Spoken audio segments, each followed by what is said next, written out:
एक बार जोर से आवाज में भारत माता की जय करेंगे। भारत माता की, भारत माता की।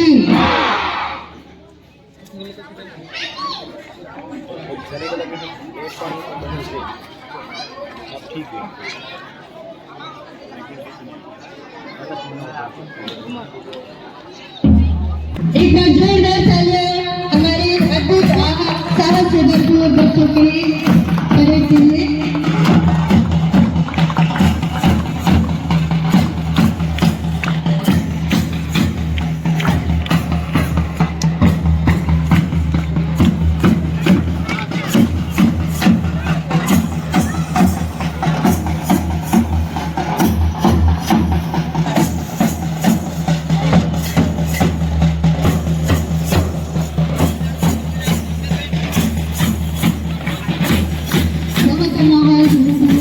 होता जा रहा है, उत्साह हवाओं में घूमता जा रहा है, सूरज के सोने खुलने हम याद कर रहे हैं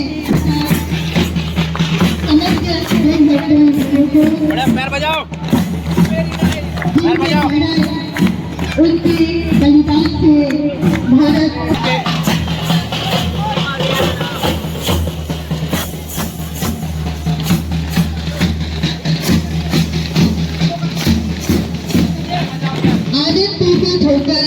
आदत टूटी होकर आपस में लगाए वंदे मातरम की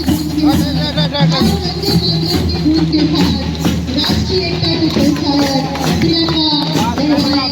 इसके बाद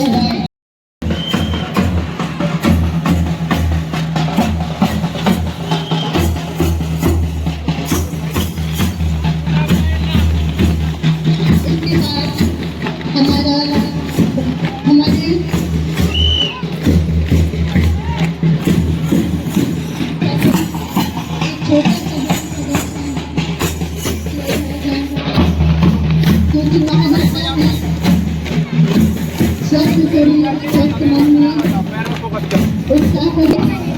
बड़े उत्साह के साथ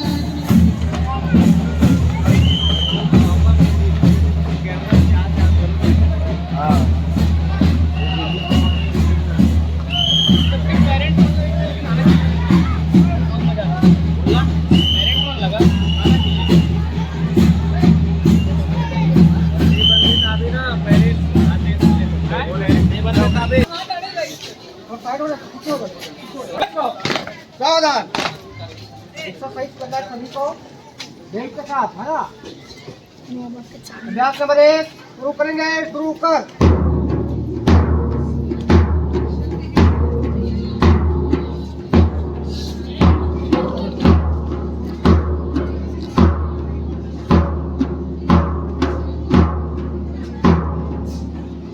अभ्यास नंबर 2 शुरू करेंगे। शुरू कर।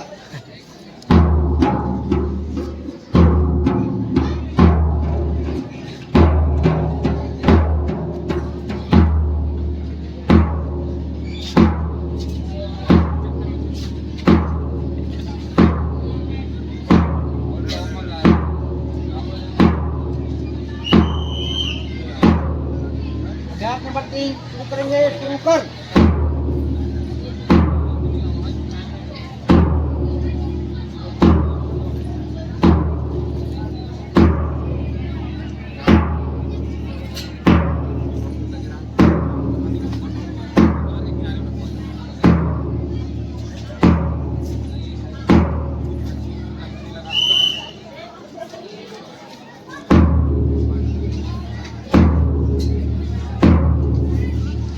अभ्यास नंबर 4 शुरू करेंगे। शुरू कर।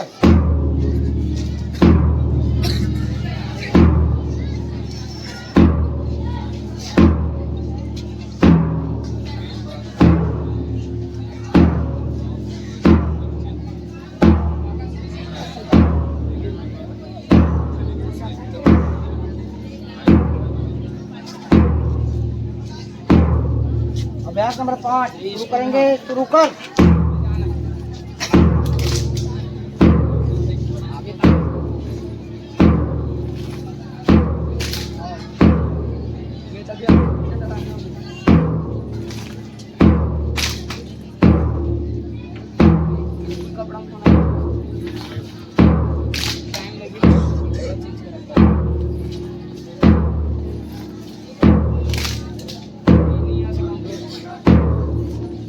अभ्यास नंबर 1 से 5 लगातार करना है।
सावधान, एक दाया मुड़ेगा, दाया मुड़, 1 2 एक बाया मुड़ेगा, बाया मुड़, 1 2 एक पीछे मुड़ेगा, पीछे मुड़, 1 2 एक दाया मुड़ेगा, दाया मुड़, 1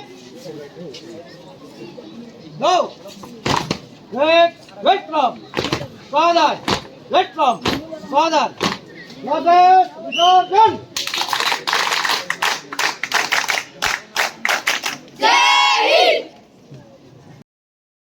या श्वेत पद्मासना या ब्रह्माच्युत शंकर प्रभृति देवै सदा वंदिता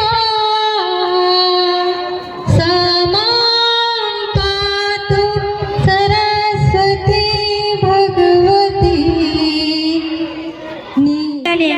समस्त शिक्षागण, मेरे साथ पढ़ने वाले भाई बहन, मैं आपके सामने एक छोटी सी कविता प्रस्तुत कर रही। कृपया गलतियों पर क्षमा करें। आजादी का आंखों पर फिर छाया है, 26 जनवरी का यह दिन फिर लौट कर आया है। चलो मनाएं जश्न फिर एक बार खाए कसम, नया सवेरा फिर लाएंगे, फिर एक बार भारत को हम सोने की चिड़िया बनाएंगे।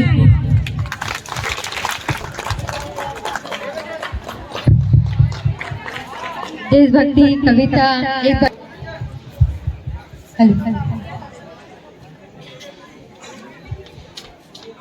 आज बड़ा संविधान है। गणतंत्र दिवस केवल हमारे अधिकार या स्वतंत्रता का ही पर्व नहीं है, यह पर्व है मानवता का, यह पर्व है देश प्रेम के प्रति कर्तव्य का। जो लोग मानवीय मूल्यों का सम्मान करते हैं और अपने छोटे छोटे कर्तव्य को निभाते हैं, दूसरे के हितों को ध्यान रखते हैं, असल में वही गणतंत्र भारत के सच्चे नागरिक हैं। इस शुभ अवसर पर हम यह प्रतिज्ञा लें कि हम भारत को हर क्षेत्र में आगे बढ़ाएंगे और एक आदर्श देश बनाएंगे। जाते जाते मैं अपना भाषण का समापन 2 लाइन शब्दों से करना चाहूँगा। दे सलामी इस तिरंगे को जिससे तेरा आसान है, दे सलामी इस तिरंगे को जिससे तेरा आसान है। सर हमेशा ऊंचा रखना इसका, सर हमेशा ऊंचा रखना इसका, जब तक दिल में जान है।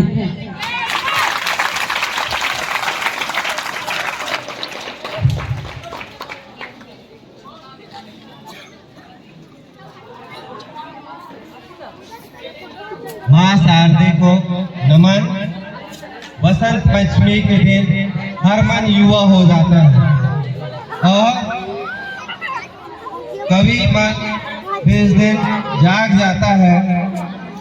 मैंने भी एक कविता की रचना की है और ये मेरा स्वरचित है, इसलिए मैं आज इस खास दिन में मैं इसे प्रस्तुत कर रहा हूँ। इसे मंच पर मैंने कभी पढ़ा नहीं है। और कविता कैसे लिखी जाती है। कविता या रचना वो है जो अपने अंतर्मन से जो उद्भव हो, अंतर्मन से, और उन्हें हम शब्दों में लिख दें, वास्तव में वही रचना है। जो तुकबंदी करता है वो कोई रचना नहीं हो सकती। तो ये इस कविता का प्रादुर्भाव कैसे हुआ?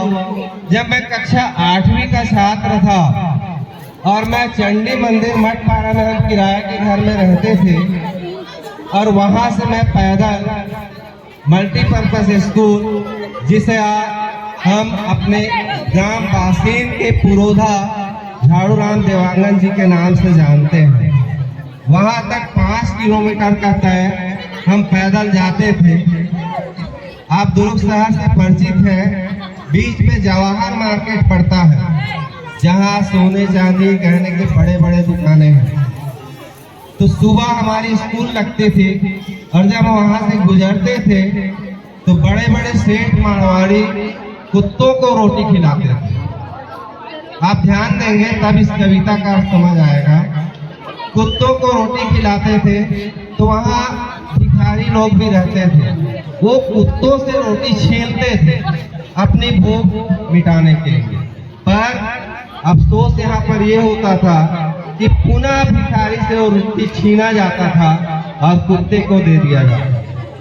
उसी समय मेरा वो बचपन का मन उस भाव को देखकर आहत हुआ और इस कविता की रचना हुई। कर रहा हूँ इसे, मैं जनवादी लेखक संघ से जुड़ा हुआ था उस समय, तो इसे समकालीन कविता का नाम उन्होंने दिया है, मैं प्रस्तुत कर रहा हूँ। मैं मंच को नमन करते हुए इसे आपके सामने रख रहा हूँ। ध्यान देंगे, इसमें कोई ये गीत नहीं है, शब्दों का एक क्रमबद्ध लिपिबद्ध किया हुआ रचना है। इसमें कुत्ता, कौवा और आदमी की तुलना की गई है, और कैसे हम आज अपनी मानवता को भूल चुके हैं। अब मैं ज्यादा ना बोलते हुए रचना पे आता हूँ। शीर्षक है श्रेष्ठता। बड़े ध्यान से सुनेंगे। कुत्ता सफर करता है कार में। आज आप सब देखते हैं पोमेलियन डॉग, लेप्रेसियन, बहुत सारे नाम हैं। कुत्ता सफर करता है कार में, सोता है डंलप के गद्दे पर, बैठता है सोफा सेट में। ये एक दृश्य हुआ। अब हम अपने आप को कहाँ पाते हैं? देखिए, आदमी बेदखल कर दिया जाता है फुटपाथ से। शहर की सौंदर्यीकरण के नाम पर लात पड़ती है उसके पेट में।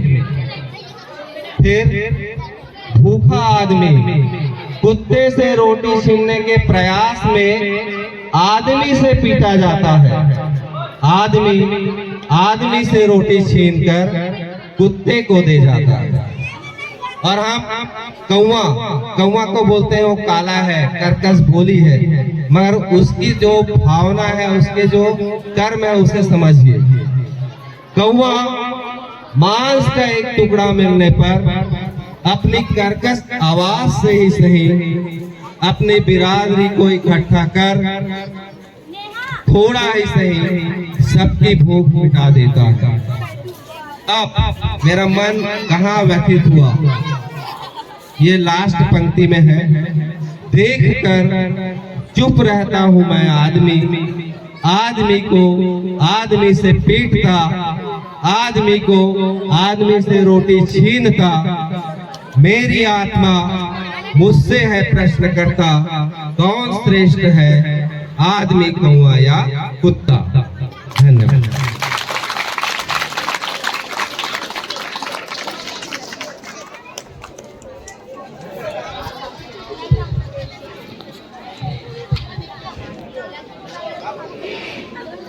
थोड़ा सा वह कि ये कविता मैंने लिखी, इसके बाद मुझे समय ही नहीं मिला। ये तो 8वीं में मन में आया था और इसे मैंने। आप सभी को गणतंत्रता दिवस की हार्दिक शुभकामनाएं। जैसे कि हम सभी जानते हैं कि आज 26 जनवरी है कि भारत का संविधान 26 जनवरी 1950 को लागू हुआ था। तब से हर साल हम गणतंत्रता दिवस मनाते आ रहे हैं। हमारे देश का संविधान विश्व का सबसे बड़ा संविधान है। डॉक्टर भीमराव अम्बेडकर जी को हमारे संविधान का जनक माना जाता है। हमारे देश को स्वतंत्रता और गणतंत्रता दिलाने के लिए अनेक स्वतंत्रता सेनानियों ने अपनी जीवन का बलिदान दिया है। देश इनके प्राणों की आहुति को कभी नहीं भूल सकता। स्वतंत्रता के बाद हमारे देश ने बहुत उन्नति की है, परंतु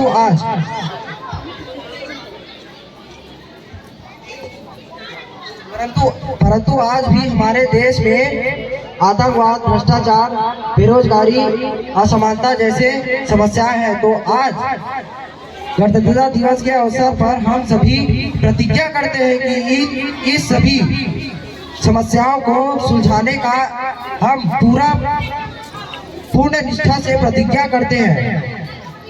जाते जाते बस इतना कहूंगा कि देशभक्तों से ही देश की शान है, देशभक्तों से ही देश का मान है।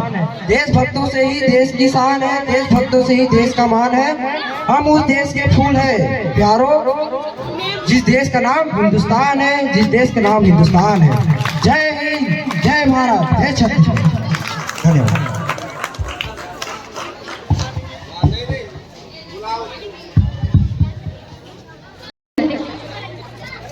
तालियों से स्वागत करेंगे हमारे बच्चों का। अनेकता में एकता ही मेरी शान। इसलिए मेरा अतिथि महोदय, प्रधानाचार्य, शिक्षागण और मेरे प्यारे देशवासियों, आप सभी को मेरा नमस्कार। हम सभी जानते हैं कि आज 26 जनवरी है, गणतंत्र दिवस है। इस महान अवसर पर आप सभी को गणतंत्र दिवस की बहुत बहुत शुभकामनाएं। गणतंत्र दिवस हमारे देश में एक महत्वपूर्ण राष्ट्रीय पर्व है। यह पर्व हर भारतवासी के लिए सम्मान और गौरव का पर्व है। हमारा भारत देश 15 अगस्त 1947 को आजाद हुआ, परंतु आजादी के बाद हमारे देश में किसी भी प्रकार का कानून और नियम देश के लोगों के लिए नहीं बना था। तब देश के तत्कालीन राष्ट्रपति और संविधान सभा के अध्यक्ष डॉक्टर राजेंद्र प्रसाद थे। उन्होंने संविधान निर्माण का कार्य डॉक्टर भीमराव अम्बेडकर को दिया। डॉक्टर भीमराव अम्बेडकर के नेतृत्व में स्थापित समिति द्वारा लगभग 11 महीने और 18 दिन अथक परिश्रम करके भारत के संविधान का मसौदा तैयार किया गया। यह संविधान 26 जनवरी सबसे बड़ा लिखित संविधान है। यह संविधान अपने आप में पूर्ण है। इस विशाल और महान संविधान ने हमें हमारे मौलिक अधिकार और हक के लिए लड़ने की ताकत दी है। इसकी रक्षा करना हम सभी भारतवासियों का परम कर्तव्य है। आइए आज हम भारतवासी अपने देश के सभी वीरों को नमन करते हैं, जिसके कारण आज इस स्वतंत्र और गणतंत्र देश में से रह रहे हैं। देश नामी इन तिरंगों को जिससे तेरी शान है, सर हमेशा ऊंचा रखना इसका जब तक दिल में जान है। निहाल अपनी कविता प्रस्तुत करेंगे। मैं छोटी सी कविता बोलने जा रहा हूँ। किनारा है, शीश उठाए खड़ा हिमालय करती स्थिर रखवाली है।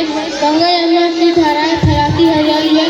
कल कल बहते सुंदर झरने मीठे गीत सुनाती है। झमझम बरसात बादल धरती की प्यास बुझाती है। शीतलमय पवन के झोंके खेतों को लहराती है। भांति भांति के सुंदर पक्षी मीठे ताल